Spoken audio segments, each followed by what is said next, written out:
Sunspots aren't economic data, they're solar activity. But in my paper, I test whether sunspot activity is linked to the performance of major stock indices, Seng Index, S&P 500, NASDAQ, and Dow Jones. If you want the full dissertation-style write-up, it's publicly available on SSRN. This is research and information, not investment advice. But if you manage a portfolio, especially one that's tech-heavy, my findings suggest you may want to treat solar activity as a risk backdrop and build a simple overlay to manage exposure during higher solar activity regimes. Sunspots rise and fall in a cycle averaging about 11 years.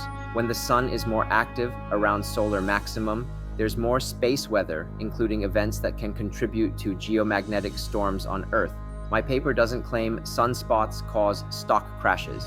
Instead, it asks whether solar activity aligns with market behavior in a way that's statistically detectable and potentially useful for risk management.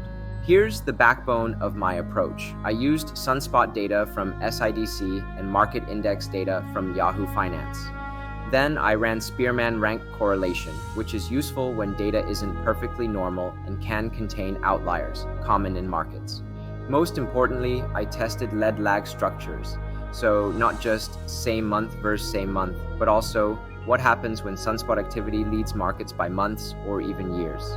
Across yearly, monthly, and daily scales, my results repeatedly show a negative correlation between sunspot activity and index performance. The strongest and most consistent relationships show up in the NASDAQ, a technology-heavy index, while the Seng Index generally appears weaker and less stable, especially in shorter windows.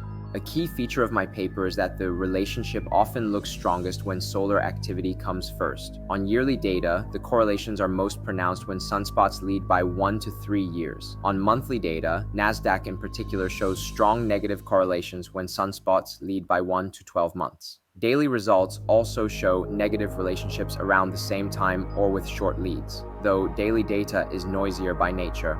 In my discussion section, I outline plausible mechanisms without claiming proof. First, physical disruption risk. During high solar activity, space weather can stress satellites, communications, and power systems, inputs modern tech ecosystems rely on. Second, behavioral finance. Environmental stressors and scary headlines can shift mood and risk appetite, which can spill into markets. Third, markets themselves are deeply electronic and automated. So anything that threatens infrastructure, even indirectly, may matter more today than decades ago. Here's the cleanest way to interpret my own results. The Sunspot series may act more like a regime indicator, a background condition that aligns with higher market vulnerability, rather than a buy-sell today trigger. At the same time, the paper is very clear on limitations. Correlation does not prove causality, and this should not be treated as a guaranteed forecasting model. If you want to convert my research into something usable, I recommend treating it as an overlay. Use monthly sunspot data to reduce noise. Define a simple regime system, low, neutral, high, using percentiles or a moving average trend. When the regime is high or rising, reduce concentration in the area my results flag as most sensitive. Technology-heavy exposure like NASDAQ-heavy allocations, then tighten classic risk controls, position sizing, diversification, or optional hedging, because the goal is better drawdown behavior, not magical prediction.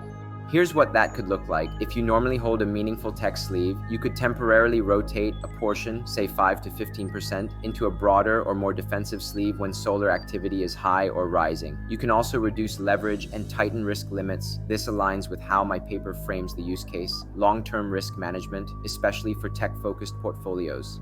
If you want the full tables, timescales, and lead lag breakdowns, you can find my paper on SSRN, and if you test this idea, do it responsibly. Backtest over long periods, combine it with standard macro and risk signals, and assume relationships can change. Used carefully, my results suggest solar cycle awareness can be a surprisingly practical risk overlay, especially when your portfolio is tech-heavy.